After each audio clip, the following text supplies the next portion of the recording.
It's a very isolating journey. It's isolating at the top. I think that one of the biggest lessons, and I think that a lot of entrepreneurs can agree with me on this, is just the whole hiring and employment and staffing is a forever lesson. My biggest piece of advice that I could ever give to someone is, emotionally, what's the toughest thing about owning a business? I don't know if I should share this on the podcast. Live life golden. Yeah, we're golden. Baby girl, we're golden. They're about to see us shine, cause we're golden. They can't ever break us down, cause we're golden. They're about to see us glow, cause we're golden. Yeah, we're golden. Amal, welcome to the podcast. Thank you for having me. I'm so excited and so nervous, I'm not gonna lie. We keep it pretty chilled here. So it's, it's funny, I've had a few guests on and we've interviewed, CEOs of, we've had the CEO of Country Road on before. Wow. and larger companies. And it's funny. I feel like the bigger the company, the more nervous people get because there's a little bit more on the line.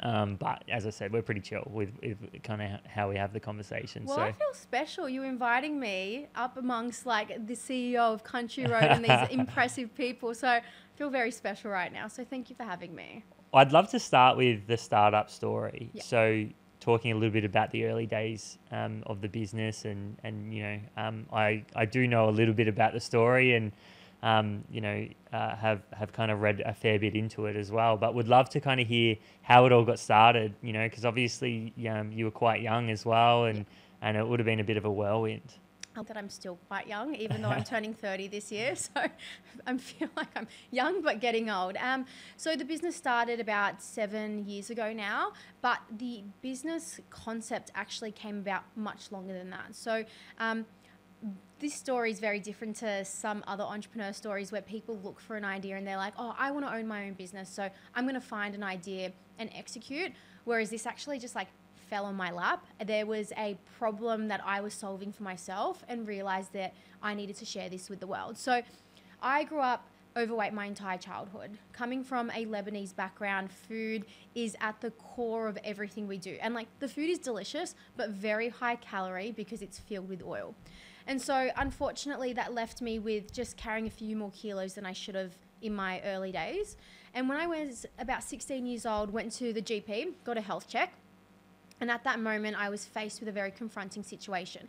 The GP had told me I was borderline diabetic. So I had to make a choice of either potentially taking medication for the rest of my life or making better lifestyle choices and eating habits and so on. So I went with the latter, and little did I know that it was going to change my life in more ways than one.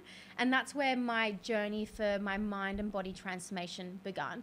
Became super obsessed with anything to do with weight loss and losing weight. Tried every fad diet you could think of, shake diets, paleo, keto, you name it, tried it all. The problem was that although they were successful and I was losing weight, I was just rebounding immediately after. And so it was not a sustainable approach. And so I was on this quest of, well, I want to be able to eat bread again. I want to have sandwiches. I want to enjoy food, but I also want to lose weight for good. And so came across this philosophy and the science of nutrition, became educated around how nutrition works and how the body recognizes food, and realized it was a simple science and that the weight loss industry had a very clever way of overcomplicating it. So just to put it simply, I'm not going to bore the listeners because they're probably we didn't sign in to listen to a 101 on nutrition. We want to know about business. But essentially, it's calories in versus calories out. Yes, macronutrients, protein, your macros, and so on also matter. But if you want to lose weight, you need to be in a calorie deficit. And so I realized that the weight loss industry would just cut carbs, which meant they just cut your calories. And I was like, so why wouldn't you just enjoy the food that you love in a slight calorie deficit in moderation? Tested science to the limits, jumped on Instagram and was prepping for a fitness modeling show and made an oath and said, I'm going to eat ice cream every single night for 16 weeks and get prepped for my show. And people were going wild. They were like, you're crazy. You're going to be obese. How could you promote something like this? This was in 2014, 2015. 16 weeks had passed, ate ice cream every single night and got down to 9% body fat. And it was because, one, I was sticking to a very scientifically based nutrition plan. And 2, I enjoyed the process. And what mattered most was not the results that I achieved after 16 weeks. It was the fact that I maintained my weight loss 10 years later. And that was the most powerful thing. And so it was during that moment, my business partner and I were like, the world needs to know about this. Like, how can you eat ice cream and lose weight? Like, we need to share this with the world. And so we were working at Google full time at the time, and we were just facilitating a transformation service with a nutritionist on the side, just for friends and family. It was just like a passion project.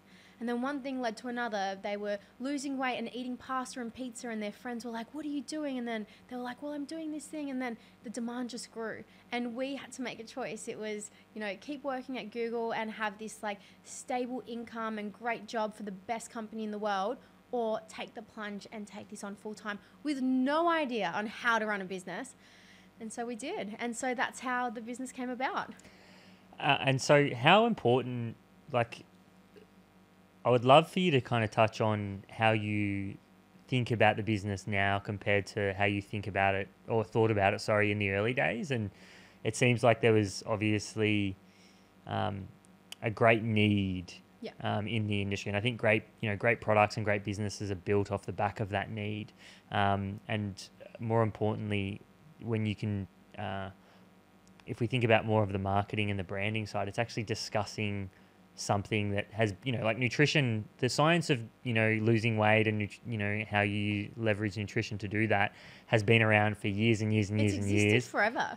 Yeah. Was it the fact that you guys spoke about it differently? Was it the fact that you guys came at it from a different angle, or you met people where they were and kind of spoke about it in a with different messaging?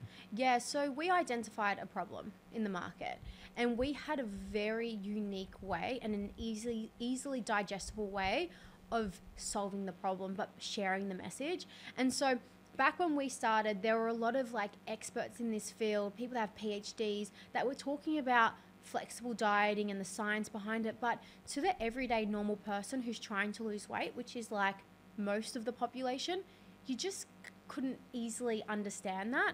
And so we're like, okay, well, why don't we make it easier for them? Why don't we just show them how and take the guesswork out? And so that's where the whole marketing and just messaging of the brand really played its importance, and what allowed us to stand out from everyone else. Because we literally came to the market and said, hey guys, enjoy the food you love and lose weight. It's 80% whole food, 20% soul food, and you can do it in moderation and achieve lifelong results. And then everyone's like, that's how you do it. But there's been people that have tried to share that message over and over again and just have overcomplicated it, where we found that problem and found a solution for our audience. And I think that what really helped was that we were our first 2 clients. So we were our target market, and we knew exactly what they wanted. And that definitely helped with our marketing and our branding. What do you think, like, so if you look back in retrospect, and obviously there was a lot of things you guys did right in the early days, like if you were starting a business again, how would you go about it? Like, that's what I really find interesting is, obviously you have a great business mind, and you've been able to build this great business, but going back in time, what advice would you give yourself, or, around, say, what are the 2 or 3 core things that you should focus on in the early days of starting a business? Yeah, I think that's a really good question. I think that having a routine very early on is super important, and I think we underestimate that. I have friends that are taking the plunge now, and they're going and starting their own thing, and it might just be like consulting or whatever it may be based on their skill set from their career. And they are diving into it, and they're like, oh, yesterday wasn't really a good day, I didn't really do much. And I remember those days, because you don't have the work ethic that you have now, like years into it, very early on. You actually need to train yourself. Like, there were days where I'd wake up and be like, what do I do now? Or like, you just like actually like don't even get as much done. And I look at my days now and I think 6-7 years ago, if Amal was looking into the future and thought she doesn't even get a second to breathe, that's how back to back my days are. But like, I think setting that routine is very important, because it teaches discipline. Because as you like move into like becoming your own boss and doing your own thing, you're not accountable to anyone but yourself. And so you need to build that routine and create that discipline for yourself. And the earlier that you do it, the more structure you have, the quicker you can actually get things done and get to where you want to be. So I think that's super important. I think also, like, don't let the trivial things like stop you from like getting to where you want to be, but also like, who cares? Like, don't be so caught up in like the little things, like focus on the bigger picture. I think that's super important to do your research very early on, understand your audience, understand your market, understand your industry, so that you can make informed decisions. Because as a startup, you base a lot of your decisions based on gut intuition, which I think is great. But it's what facts say that will allow you to get to where you want to be a lot quicker, but also make informed decisions. And so I think doing research really early on and using data to really drive those decisions, I think is super important too. Are you able to elaborate on that last point? Yeah. I love what you said around structure and, more importantly, like capacity in a sense. Like, you know, in the early days, I can even think back to like for myself is like, you think you're doing a lot of work, right? Is that why you were laughing? Yeah, I'm just like thinking back and going like, you think you're doing a lot of work, but if I compare that to now and the things that you fit in your day or the decisions you make and the, like your capacity just goes through the roof. And you're right, like I think it's always that idea of, how do you manage time? Yeah. And that's where that discipline and routine comes in. Of course. I love what you said around data and marketing. Could you elaborate on that and talk about maybe how you guys do it? And because I feel like, if there's one thing that I have noticed about the company, it is that you're very customer centric. Yes. And you put a lot of work into understanding that customer, their needs, maybe their pain points as well, and the things that they think about on a daily basis. Could you elaborate on maybe some of the best practices that you guys do and how that kind of filters into your marketing and the business as a whole? Yeah, definitely. I have a recommendation. I know this doesn't answer your question, but I highly recommend the book Hacking Growth, because I started to really understand the importance of data, which I did. Like, I think that every entrepreneur understands the importance of data. But it was not until I read that book that I realized the power of data and how it drives your decisions. And so for me, like in our business, very early on in the business, we would not guess our way into creating things or designing things or our next step. It was really, again, we were our first 2 clients, so we knew what the market wanted, but we'd be like, oh, let's add this feature because this is what we want. But then you release this feature, you've spent all this money, and then 2% of your users use it. Yeah. And you're like, I just popped 100K on that. So like, I think that for us, like, before we make any decision in the business, we always look at what data is pointing to making that decision. So my team are filled with so many ideas. They're so innovative, they're creative, and I love that. And we facilitate a culture that drives that. But when they come to the table and they're like, hey, Amal, I want to do this, or I want to create this product feature, or I want to do whatever, we always go into discovery and we validate before we actually make the investment. So we might do a pilot test, we might conduct user research, we might, assess the data that we have available to us, identify the behaviors that are proving to validate what we are trying to achieve, and then we'll make the investment in capital and resources to get it done. That is the number one rule that we have in the organization, is that we don't just make decisions because we feel like it, we make decisions because data is driving that decision for us. Yeah, that's a really good point. So can you, I'm trying to go a little bit deeper here, but I really love that, because I think if I look at not only myself in the early days, but even some of the conversations I have now, I think a lot of companies are actually data poor, right? In the early days, like they maybe don't have these data points, or they're not placing importance on having a system that can track that. So obviously I know that you guys are, quite heavily invested in technology. Yeah. But, even if you're not in that kind of business, I think that's probably where it gets a little bit harder, But can you explain or give maybe an example of a feature that you guys have actually launched, or something that you've brought into the business, or the technology that has been on the back of, maybe some discovery, or even maybe some that didn't work and you kind of had to, shift your thoughts and kind of go in a different direction? Yeah, there's been a few that I can think of. We are working on a few right now that have been shaped based on how people are interacting with our platform, particularly with metrics that are important to us, because you can look at your data, right, and be like, okay, well, what is your most important metric? For us, it's retention. We're a subscription-based company. So we can look and build features that are going to help us acquire more users. But is that going to support retention? Probably not. So then we will prioritize those that will actually support our retention metric. One that we're focusing on right now is just bringing browsing recipes to the forefront of our brand. So you look at socials and people are posting Equalution recipes everywhere. Our community is sharing our recipes. So it's like, how do we then bring that to the forefront of the product so they're interacting and sharing in the app rather than outside the app?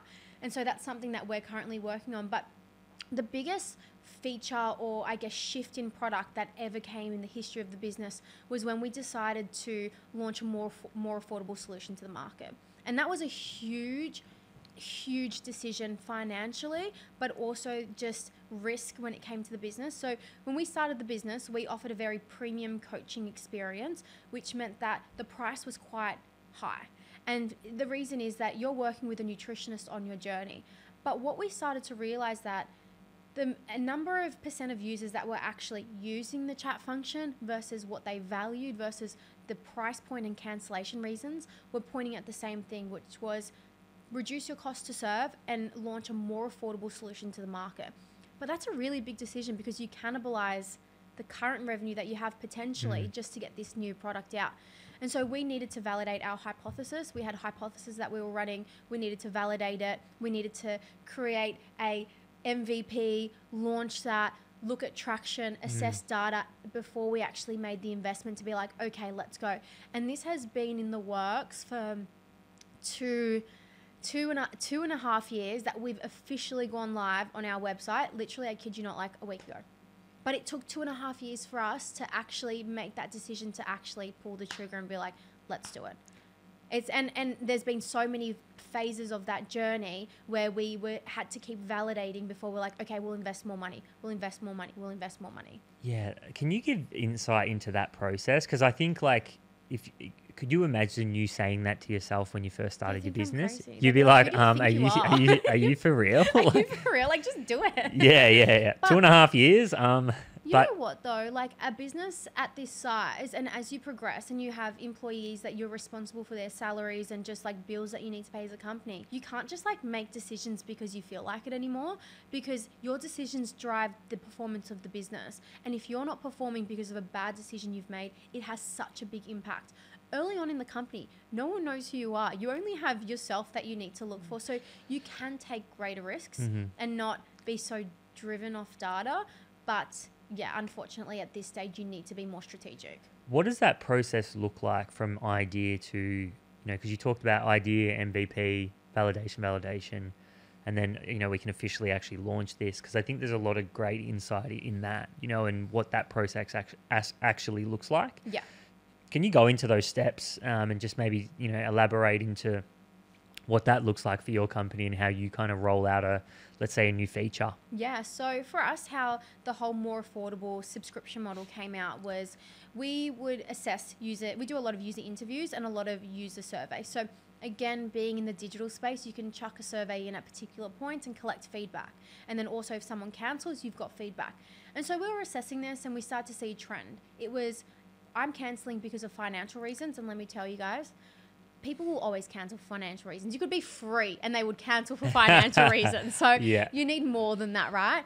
And then just from user interviews and surveys, they weren't valuing the coach as much as we did. So when we looked at what we were charging for as a company being a high price point, it was, okay, we're charging because you're working with a nutritionist, but people were coming into the program because it was personalized nutrition, enjoying delicious food. So it didn't make sense. What they were paying for and their value perception was different to ours.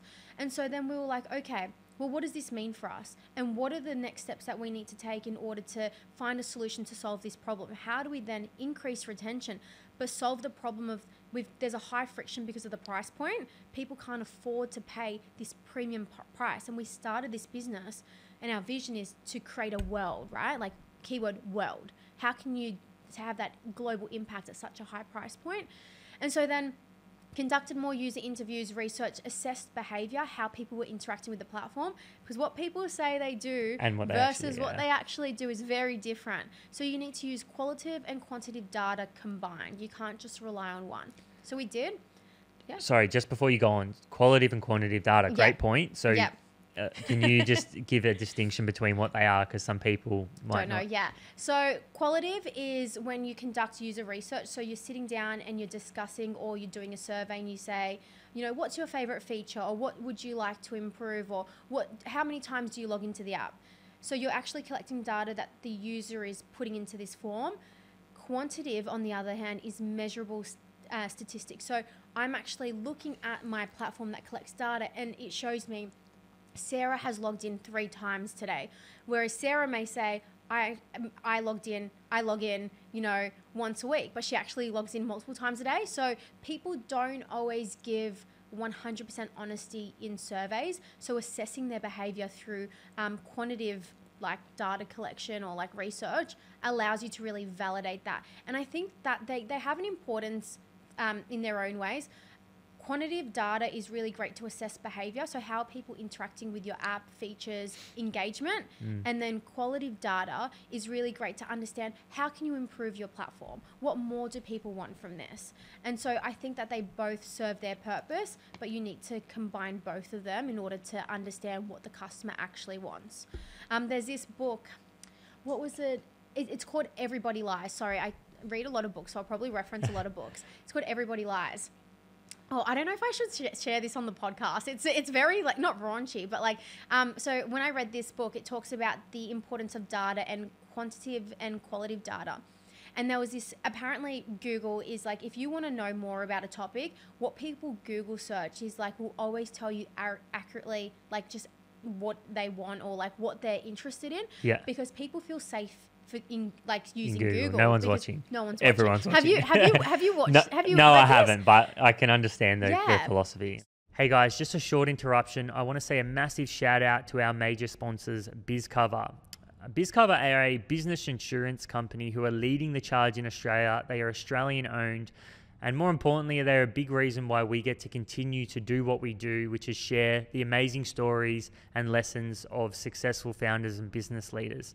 I love having these conversations, and I'm sure you guys love listening to them. So we want to show our support for BizCover. Now, the advice I would give to someone who's in their first couple of years of business or they're about to start a business is to make sure that you get your business insurance covered.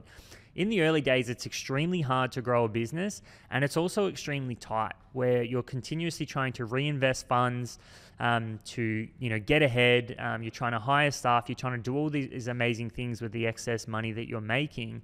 And all it takes is one thing to go wrong, and it to cost you a lot of money to literally sink your business and put you back a year, 2 years, or even put you out of business. BizCover make it really easy. They make it really quick. It's super efficient, but the quality of service that you get when you go with BizCover is one that you will be a customer forever, just like I've been a customer for 10 years.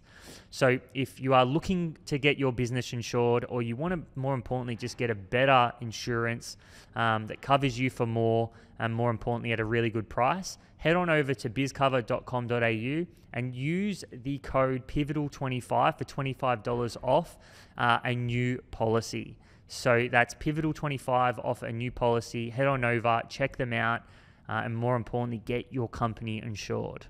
There was this survey that went out, and it was about, oh my God, I feel, if you want to cut just this say out, it, just say it, out. it's fine. It was about condom use, right? Like just like intercourse and so on. And so they sent out this survey, and they asked like, how many times do you sleep with your partner, and do you use a condom when you like sleep with your partner or any partners? And the survey results of people actually filling it in came back so different to what the the purchases of condoms actually were. And that's because people were not manipulating their data, but they were in denial about what those numbers were. Like they were saying it a lot greater than what they would, not because they're embarrassed, it's anonymous, but because they're, again, just in denial. And then Google research showed that the number one question that gets asked in this is, how normal is it? What is the normal amount of time to sleep with my partner? And so it was like that just goes to show that you can't just always rely on qualitative research. Yeah, people, you will always answer something, and we're all guilty of it. We will always answer something for how we want to be perceived and not necessarily for the truth. And that's where the quality versus quantitative data comes in. Like, everybody does it. Like, you know, you think about interviews, you think about, like, that's what sales really is. You know, when you're in a sales conversation, you are trying to create a perception of, you know, of something. And that's natural. That's what humans do every single day. That's why we dress the way we do. That's why we do all these things. So I can totally get that. I'm trying to think where we were before that. Where did we come from? The process. So we started to assess both. And then what we found was that the coaching element was not the most used feature, but it was at the forefront of our brand. And so then we were like, okay, what are some solutions that we can put in place to solve this problem and increase the metrics that we're looking at and improve performance of the business?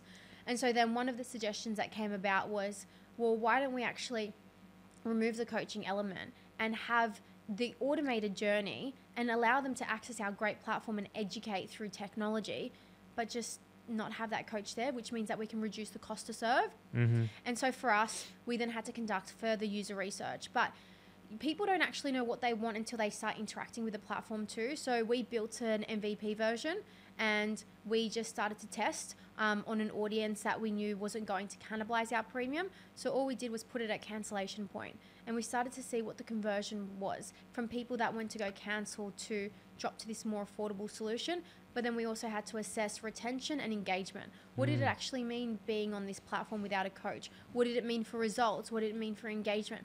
We've built a highly engaged platform. We, on average, our users are spending 18.5 minutes per day on our platform. Wow. And we didn't want to jeopardize that. And we thought, if they don't have that accountability through the coach, could it jeopardize that? And so we had metrics that we needed to assess before we were like, okay, let's actually spend more money into building this out. Validated that, then that was just a very MVP beta. Like, at some point I was like, should this even be live? Like, I'm like, is it broken? Like, are we, like, should this even be live? Like, some of my nutrition coaches like, this is questionable. I don't think it's working properly.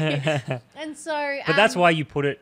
You that's the point that you need to get it out. If it's perfect, you're way too far in the process. And I love what you said before around putting it, you know, at cancellation. Yeah. Like a really great way to just test it. Yeah. Is, first of all, do people want this? Like, you know, would this be an option for someone to choose, you know, before trying to roll it out just as, say, another product? Imagine if we did, and we, like, all of our income, like for the business, our revenue, we've got like other additional revenue streams, but majority it's our premium subscription. Imagine if we just went to market and be like, hey guys, we've just got a more affordable. It's like we could risk cannibalizing, and as a bootstrapped company, you can't take those risks.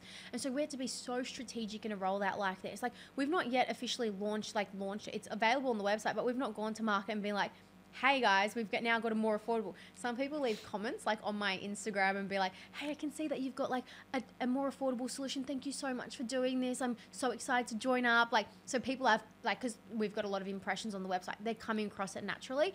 But we needed to validate it before we actually launched it as part of our business model, but also make the investment into the resources to develop it. Yeah. Otherwise, you risk it. And one thing, an example where it did go wrong, where I didn't use data to support decisions, was a couple of years ago we reskinned the app. We went from version 1 to version 2, new branding, new features, water tracker, grocery list tracker, new look and feel. It's aesthetically, like, I'm not being biased, but our app looks amazing and it's so simple to use. I think it's like one of the best looking apps on the market, and some people may not agree, but I think so. And we did this reskin, and we worked with one of the best UI UX companies in the world, and it cost us, I think the reskin, the design was about $200K, right? Which is a lot of money for a startup. Yep. And we were like, yeah, with the reskin, we're going to see an uplift in acquisitions. Do you want to know how much the uplift in acquisition came from this reskin? Tell me. There was no correlation. At all. Like, we cannot point at the reskin of our app resulting in an increase in acquisitions. And that was a gut instinct decision. That was a $200,000 200K investment into the business with the assumption that it was going to see an uplift in acquisition. So that's like two ends of the spectrum. Yeah, I think it's a great point because, and you know, obviously in real time, because I think it talks to the biases that you can have, right? Where you're like, no, this is a great idea and we're just going to push as hard as we can. And then you're in your own head, right? And you're kind of like, you know, not, you know, for yourself, you're kind of not, it's not that you're not thinking clearly, but you're just very, aggressively going after this because you think it's going to work. Yeah. You're emotionally attached to your business. Yeah. And one thing that I've learned is that you can love your business and be so passionate about it, because I am probably 10 times more passionate about my business than I was when I first started today. But I'm not emotionally attached to it in the sense that I'm not driving these decisions because I want it. We make decisions for the business for our target market, for our audience, for our community. So if someone comes to me and says tomorrow, which they would never do this, but like, hey, I'm going to go and make the app blue tomorrow. Our branding is going blue and we're doing this. I'll say, okay, why? Like, what is the justification to want to make this decision? And if they had valid reasoning as to why, and it was supporting whatever it may be, then I would be like, I might freaking hate it and be like, why are we doing this? And there are so many things that I hate that I think, why are we doing this? But it's not for me. I'm not building this for me. I'm building this for our community. I love that. What do you think? So you've been in business for a while now.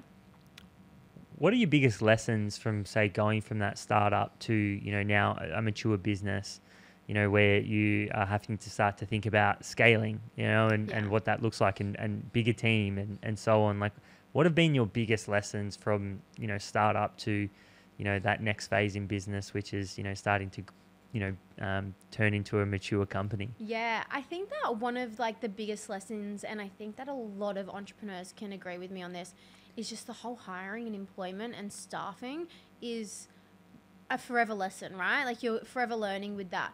My biggest piece of advice that I could ever give to someone is hire slow, fire fast. Because having the wrong people on the bus, because you're hiring with no strategy, you're like, I just need to fill this spot. We're so under-resourced, we just need to get someone in, is far more detrimental than if you were just to get the work done yourself and just pick up those extra hours or utilize the resources that you have. Because having the wrong person in your organization can have such a big impact. And I'm not talking like wrong as in like, you know, the skill set's not right. I mean culturally wrong. One thing that you can't do is teach values. And if someone's values don't align with your business, they will always feel like the odd one out. And it has, like, you can just feel it in the energy, particularly when you're a collaborative work, like, culture and work environment. If someone is off and doesn't align with the brand or the business, it doesn't feel right and it affects everyone. So be strategic with hiring, do it slow, find the right people that align with your business values. You can upskill and train anyone. That's easy, but you can't teach values. And I think that's far more important. Another one that What do you look for in someone? So like, I find that's something that even me now is finding that's really important. Like you mentioned it, like skills are important, but you know, you can't, if you bring someone in who has the skill, but they're only 50% invested into where the company's going, you know, that you're better off having someone who's 100% invested with 70% of the skills. Exactly. So what do you look for? Yeah, so we have a process for employment, and I sit right at the end and I interview every person that walks through our doors, like that successfully we hire. I'm the last point of the process, and I have 3 questions. My first question is, who are you as a person? Like, tell me about you. What do you enjoy doing on the weekend? What are your hobbies, your interests, your passions? Like, I just want to know more about them. My second one is, actually I have 4 questions. My second one is, what are your values? What are your top 3 values? It doesn't need to just be professional life. Just like, what are the 3 most important things to you? And the reason why I ask that is because I like to understand if they are aligned with our business values as well. Like, do they value honesty, open communication, collaboration, innovation? Like, what is it that they value? The third is like, how do you what is your downtime? How do you actually switch off? Like, what do you do in order to achieve that? Balance in Equalution is so important. The question that we always ask is, can it wait until tomorrow? Because I've experienced burnout, and that is the last thing that I want my employees to experience. And if it doesn't come from me, then it will trickle down to the rest of the organization. And so I'm a big believer in balance. So understanding how they unwind, what do they do? Do they meditate? Do they, enjoy long walks? Do they, switch off at give themselves till 5:36 and then assess their workload and then they switch off? Do they hang out with their friends, family? Do they read books? What is their downtime? And then my last question, which always throws people off, is based on what you know and what you've seen of the company, what is one thing that you would change? And the reason why I ask that is because it allows me to assess innovation. Like, are they innovative? Have they done their research and looked into the business, and do they have innovative ideas? Because if they do, awesome. And you don't want someone that comes in and tries to change everything. So you don't want someone to come in with nothing, but you don't want to be like, oh yeah, well, I think you should be a fitness app, but we're a nutrition app. So it's like you assess, do they actually love what you stand for, and can they bring innovative ideas to the table? So those are my 4 questions. Yeah, it's like I think they're the critical thinking questions, like, because they're not expecting you. You can see if someone's done their research, if they actually understand what's going on. If they come prepared as well, like where they can think on their feet and they're like, oh, well, I've seen this with the app and I would really, I've done that's impressive. That's impressive. And like, I've interviewed some impressive people where I've sat down and thought, and I think you always need to hire people that are smarter than you. I think that's important. And I've looked at them and thought, wow, you're cool. Like, you're smart and you're impressive. But then like their values just don't align with the business. And I think you will not fit in here culturally. And for that reason, I have to say no. And the team will be like, but they're great. And I'll be like, it's just not the right person for us. And that is so important. Like, filtering out that person is so important. And I can confidently say we have a great team. It's not always been like this. I've learned myself. I've hired like quick and like with no strategy, and it's had an impact on the business. But today I can sit back and be like, we have a strong team, and every person that sits and works for Equalution deserves to be there because they are so passionate about what we do and what we represent as a company. One of the questions that a question that I love as well is like, what's your vision for your life in 5 years' time? Because if someone doesn't have a vision for their life, why the hell would they work for you? Like, you know what I mean? Like, so if it's to have a family, or it's to buy a home, or it's to be able to travel and do this thing, whatever it is, it doesn't matter what the vision is, as long as they've thought about it. That's always one that I find is like, it's great to find out about what this person wants long term, because if you're a part of that, that means they're going to do great work for you as well. Yeah, of course. I agree with that. That's a really good question and a really good statement as well. For me, like, my vision, I think I'm in like the crux of my career. I feel like I've only just started getting started. Like, I'm more of a scale-up girl than a startup girl. I think that this is like where I feel like I'm finally thriving. Like, I worked hard very early on in the business, but I feel like this complements my skill set more. I really love working with facts and data and taking a business and going from like a certain like amount of revenue to like the next milestone and the next milestone and so on. And so for me, my vision is very aligned with the business. So it's hard for me to see outside of that because I don't feel like my work is done for Equalution yet. And so my vision really comes around really hitting the masses with our message. So we are, predominantly Australian based, and we have been for such a long time because of our premium offering. But now that we have this more affordable and scalable solution, we can now take to the global market significantly, which means that we can actually hit the masses and make our product more accessible. And so for me, it's having that global impact in this space where people can start to understand what balanced and sustainable nutrition is. And that for me is my 5-year vision.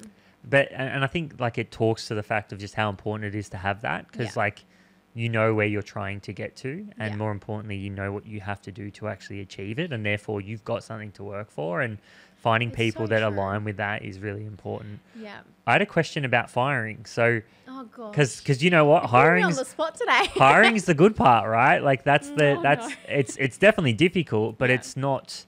It doesn't test you like firing does. I'm sure you can look back to the first person you fired and think about how tough that conversation was. But you talked about firing quick, and I definitely agree with that. I think if you have someone in your business that's not invested, if you have someone in your business that's ruining your culture, or it's not kind of, it's not aligning, then it can be very detrimental. But what advice do you have around that? Because there's founders and there's people in startups right now who they're either going to make their first fire maybe in the next month, or they're like dealing with someone in the business who they're like, oh, this is like, you can feel that tension, or you can feel that it's not working. Like, what advice do you have for that? Yeah, I think that it's important that you act on it. That is far the most important piece of advice is act on it. Don't let it stew. And if you are having a problem with someone on performance or attitude or whatever it may be, don't just let it go, raise it, because I think the worst thing that you can ever do is sit on something for so long and then just go ham and just be like, well, you did this. And it's like, well, why didn't you tell me when I did it 2 weeks ago? Mm-hmm. The best piece of advice that someone ever gave me was when I was in this situation where I felt like I was torn about what to do about just this employment thing. And they said to me, Amal, you need to think of it like this. And I have not thought of just employment in any other way, like people that work for Equalution, any differently since she gave me this piece of advice. And she said to me, Amal, people always have a plan B. They apply for Equalution, they're hired, but if it doesn't work out at Equalution, they have a plan B, a plan C, a plan D. They might be unemployed for a couple of months, but they're going to find another job. And yeah, it sucks that they don't have employment for a couple of months, but they'll be okay. But whereas you don't have a plan B. And so you need to do everything that you can and make every decision that you can that's in the best interest of the company. And if that person is not fit for your culture or they're not performing, then you need to find a new to let them go, because this is your plan A to Z. And when that was said to me, it hit so differently that when I have these conversations and people aren't performing, or they're just not a great contributor to the company, whatever it may be, I look at them and I think, you're going to be okay after this, and I'll support you and I'll help you find another job. But this is my only plan, and I need to do what I need to do in order to get there. And unfortunately, you need to have difficult conversations like those. That's so powerful. Oh, it's so powerful. I think about it all the time. And as an entrepreneur, you need to keep reminding yourself that because there are things that you don't want to do. I don't want to fire people. It is the worst thing ever. Yeah. And I have a head of HR now that does it.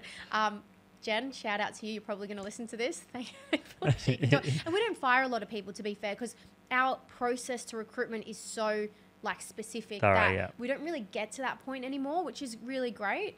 But it's a part of business, though. It happens in every business. And it could be outside of employment, just making decisions that you just wouldn't necessarily want to, and confronting situations. Just remind yourself, I don't have a plan B. Yes, you'll be fine. People tell me all the time, Amal, if anything happened to Equalution, you'd be fine. But I don't want to have to think about a plan B. This is my plan A to Z. I love it. You said you're a scale-up girl. Oh, no, these are more difficult questions. So, what do you focus on? I think, what do you think, a better question, actually, what do you think stops people in their tracks? It's obviously, a difficult thing to go from a startup, which is just hustle and bustle, chaos, managing the storm, finding product market fit, to then going, no, now it's about, a different set of principles and different themes that are going to help us go to that next level in business. Yeah. What do you think stops people in their tracks? Why do you think that jump is so hard? Yeah, I think there's four things. The first one is always remaining relevant and competitive.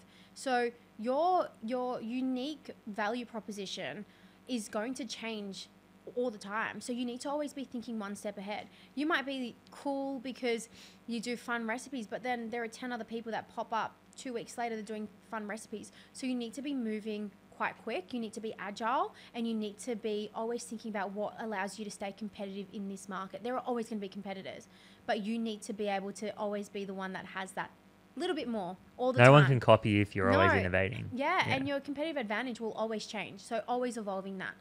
The next one is, I think that not backing yourself, and an example that I can give is literally last night or the night before, there was this metric that I need to hit for the business. I love how much of a numbers person you are. There's this metric and they're like, you need to hit it. And I'm just like, I don't know if I can hit it. And I was speaking to my advisor and she's like, snap out of it.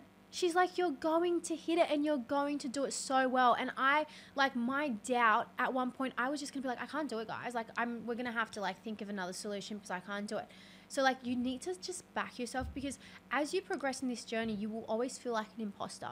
You'll be like, but, like, how am I going to do it? And, like, you won't know all the answers all the time, and that's okay. It never goes away. Yeah, like, it literally never goes away. It never goes away. It doesn't matter if you're making $1 million or $100 million. You will always still feel like an imposter. And so that little voice inside your head, you need to tell to shut up and be like, I can do it, and I'm going to do everything that I possibly can to get it done. And if I don't, that's okay, because there's a lesson on the back of it. So that, my third one is, crap, I forgot. So first one was competitive advantage. Second was backing yourself. Third, I think, is like funding. I think that sometimes funding can get in the way of actually progressing or taking the business to the next step.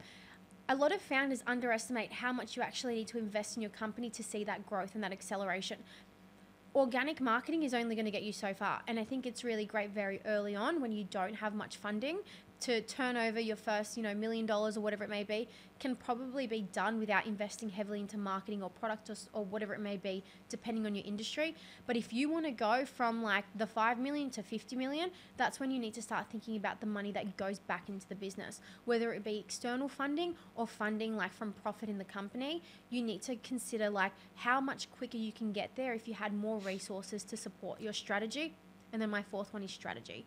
That is the fundamental in this entire like process, is that you need to be sure about what you want to do. Like, you need to have a strategy that says, this is who we are, and this is what we want to achieve, and this is how we're going to get there. And then if things come your way, which plenty of opportunities will come and plenty of distractions, but if that doesn't align with your strategy or won't allow you to reach the performance metric that you're measuring, you need to say no, and you need to keep focused. So strategy is very important. They are all seriously important. I love, I think the interesting one for me out of that is the funding side, because I think that scares a lot of people. No one really, there's not many people that get into business thinking that eventually one day they're going to get funded and they're going to raise money. And, but it is a very interesting conversation when it comes about, because you're right. Like, sometimes when the business gets bigger, like, cash flow can be a problem. Oh, yeah. Right. And be able to self-fund those investments. You said it, but the investments you have to make only get bigger as the company gets bigger. I just found that really interesting. And I think I love that you said that, because I think we want to plant that seed into more founders' heads. And I think that the best way to look at it is, do I want to have a bigger piece of a smaller pie, or a smaller piece of a bigger pie, right? And so it may mean that you need to bring on investors or people to fund the growth capital in your business. But don't be afraid to do that, because sometimes without those people, you can't actually get to where you want to be. So you might always be sitting at a $5 million company. But then if you had more capital, because you knew, if I actually had an extra $1 million or $10 million, I could go from like a user base or selling 1,000 quantities of units of my product to 10,000 to 1 million quantities, because I can then invest in marketing. My marketing CAC is X. So if I invested a little bit more, I could get X, Y, Z. That goes from a $5 million to a $50 million company. And if you owned, half of a $50 million company versus 100% of a $5 million company. It's the same with partners, like in service-based businesses, which is the world I come from, which is a little bit different, but it's the same thing. Like bringing in, I think the rule is like 10% of your revenue, 90% of your revenue will get generated by 10% of your people. Yeah. And it's the same thing. Like, you need to get those real winners on your side. And sometimes that means giving away a little bit of equity. And so on, but similar principle. And there's other ways to get funding. There's like non-diluted options where you can get funding for no security, like it might be security on your shares and so on. But there are so many options in the market now. But I just think that if you want to see significant growth, at some point you need to invest in your company, whether that be marketing, products, whatever it may be, to actually start hitting those masses.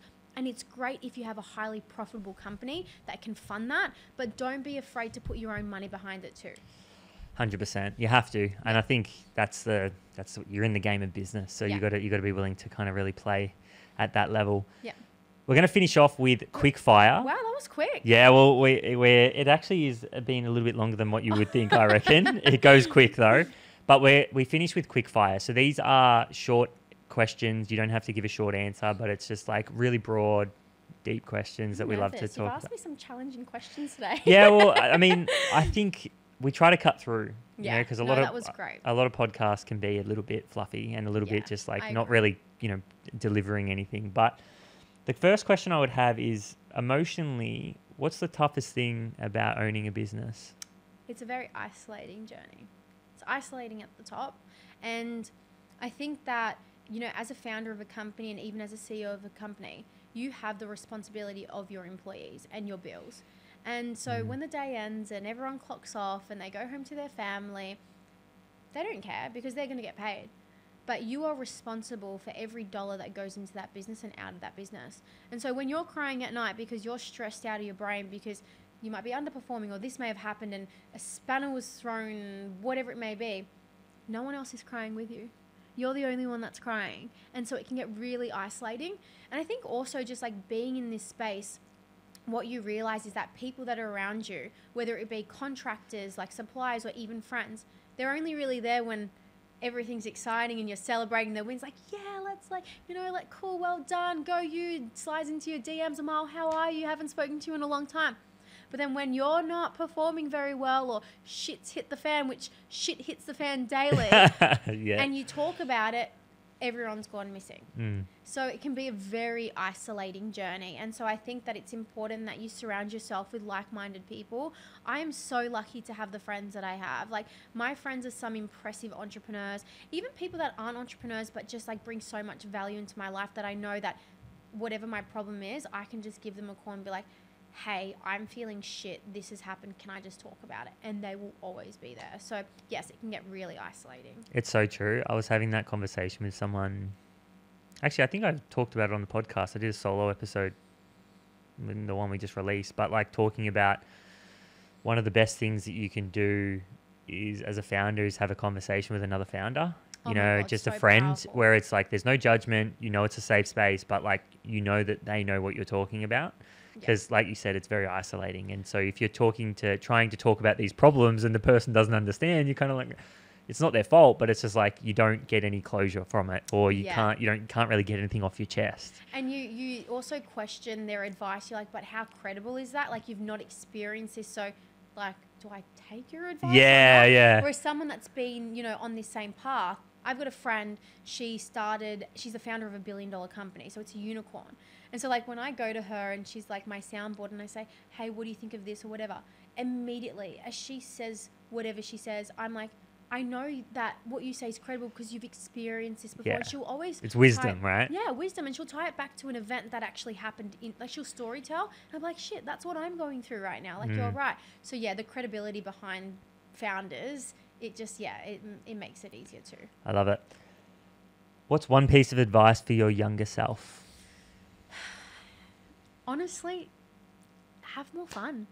Just like enjoy the process more. Don't be so uptight and stressed all the time. Like, shit never goes to plan, like ever. And like, that's okay. And so like, if I could, go back to my younger self and give her a few words, I would be like, just enjoy it a little bit more. Like, celebrate more of the smaller wins. Like, you don't need to, be hitting these huge milestones to give yourself a pat on the back. Like, just enjoy it, have more fun, live a little bit more. Don't be so caught up in all of the finer details. Like, it's okay. Life's great.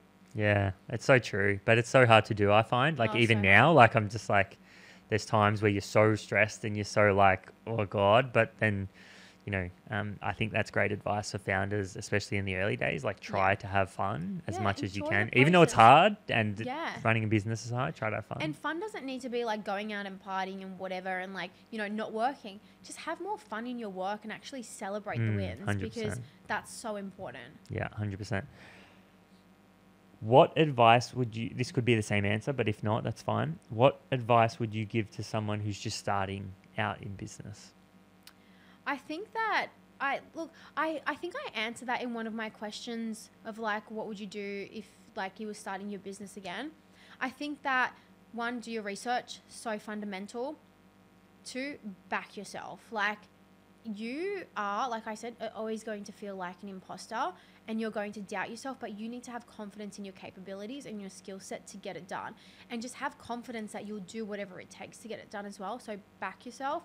And also what we just touched on, surround yourself with like-minded people. It's very isolating, and you only know what you learn, but if you only know what you know, and you will always learn from people that have been on this journey as well, but also like resources and material and whatever. But yeah, surround yourself with like-minded individuals as well. I love it. What is the most important trait that a founder must have for success, and why? I'm not going to give you a typical answer where it's like leadership or good managerial skills or communication. I'm going to say resilience. And that's because as an entrepreneur, like I said, shit always goes down, right? And you need to be able to bounce back when things don't go your way, when there are challenges. And there are probably double the amount of lows than highs in a journey like this. And you need to have that resilience to overcome them and keep going. If you don't, you won't last very long in this journey. So I think resilience is the number one trait of entrepreneurs. It's the truth. Yeah. That's the truth. You've ever heard it. Yeah. It's often like, I often think of it like, it's just a game of time, you know, like how many times can you get struck down and just get back up again? How many times can you deal with shit? Literally, that's what it's like. Every 40 seconds, like. maybe? Yeah, like literally. And what you see on Instagram is the highlight of someone's life. I'm not going to get on there and show myself crying and be like, oh, fuck, I fucked up today, or this happened, or this stressful thing happened, or this confronting situation. You're never going to see that. But you're going to see me celebrating with my team and doing this and product launches and, you know, whatever it may be. So, like, don't always believe what you see on social. This journey is challenging, and you need to be resilient, and you also need to be disciplined in order to get through. Amal, I want to say a massive thank you for your time. I think My pleasure. I loved your passion. You know, first of all, I think you show a lot of passion for entrepreneurship, and you know, there's obviously a lot of wisdom there as well from building the company that you have and the brand that you have. So a massive thank you to you. I know that obviously as an entrepreneur as well, time is of the essence. So I appreciate your time massively. Where can people find you? Whether that's on Instagram, and if they don't know about the business as well, we'll get that in there too. Yeah, well, firstly, thank you for having me. I thoroughly enjoyed this podcast, and I hope people got value out of this as well. For myself, I'm on Instagram, TikTok, LinkedIn, everywhere. Digital company needs to be everywhere. If it was up to me, I wouldn't have a social presence, but here we are. Amal.Wakim, so just like my name, you can find me anywhere. And then the business is just Equalution, so we're a health tech company in the nutrition space, huge social presence. So you search Equalution, which is like equal and then Ution, like EQUALUTION, and you'll find us everywhere. So across all social platforms. I love it. Johnny boy, thanks for putting this together, and to our lovely community. We're well and truly into 2023 now, but thank you for all the support. I hope you enjoy the episode, and we'll see you next week. Life golden.